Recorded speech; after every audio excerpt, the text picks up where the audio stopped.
ஏசாயா 26:3 உம்மை உறுதியாய் பற்றி கொண்ட மனதை உடையவன் உம்மையே நம்பியிருக்கிறபடியால் நீர் அவனை பூரண சமாதானத்துடன் காத்துக்கொள்வீர்.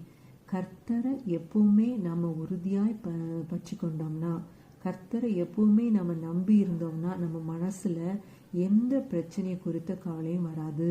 ஏன்னா எல்லா பிரச்சனைகளையும் கர்த்தருடைய பாதத்துல நம்ம வச்சிட்டோம். அதனால எப்போ முதலாவது நாம நம்முடைய தேவன் எப்படிப்பட்ட தேவன் என்பதை நாம நன்றாக அறிந்து வச்சிருக்கணுங்க. நம் தேவன் எப்படிப்பட்டவர் என்றுனா, தம்முடைய பிள்ளைகளுக்காக அவர் எந்த மட்டும் அவர் இறங்குவார் பாருங்க. தம் பிள்ளைகளை பாதுகாக்கிறதுல, தம் பிள்ளைகளை ஆசீர்வதிக்கிறதுல, அவங்கள பிரச்சனைகள்லேருந்து அவங்களை மீட்டு எடுக்கிறதுல, அவங்கள சமாதானமாக சந்தோஷமாக வைக்கிறதுல அவர் ஒரு பிரியமுள்ள ஒரு தேவன் பாருங்க. இஸ்ரவேல் ஜனங்கள் எகிப்தை விட்டு வெளியே வந்தப்போ அவங்க பல போர்களை மேற்கொள்ள வேண்டியது இருந்துச்சு.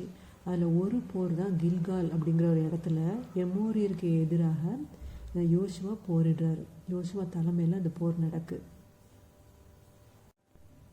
அந்த போர் தீவிரமாக நடந்து கொண்டிருக்கும்போது சூரியன் மறைய ஆரம்பிச்சுது. ஸோ யோசுவா என்ன பண்ணுறாரு, ஆண்டவர்கிட்ட சூரியனை மறைய விடாதபடி நிறுத்தணும் அப்படின்னு சொல்லி ஆண்டவர்கிட்ட கேட்குறாரு. ஸோ தன் மக்களுடைய வெற்றிக்காக ஆண்டவர் என்ன பண்ணுறாரு, இதுவரைக்கும் உலகம் தோன்றினது முதல் நடக்காத ஒரு காரியத்தை செய்கிறாரு. சூரியன் அஸ்தமிக்காதபடி நடு வானத்தில் அப்படியே நிறுத்தின தேவன் நம் தேவன் பாருங்க.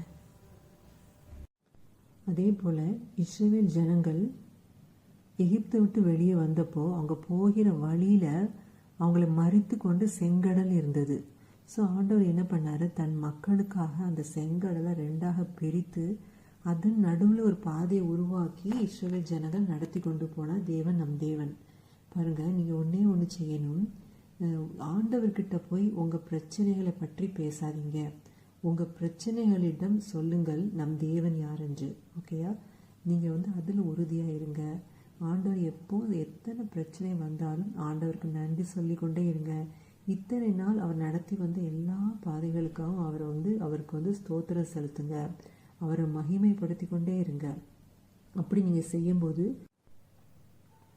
நீங்கள் செய்தீங்கன்னா உங்கள் மனசில் ஒரு சமாதானம் வந்து கொண்டே இருக்கும் பாருங்க. அவருடைய பேரே சமாதான பிரபு.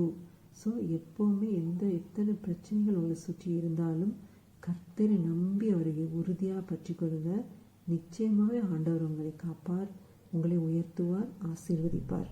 ஆமென். ஹல்லேலூயா.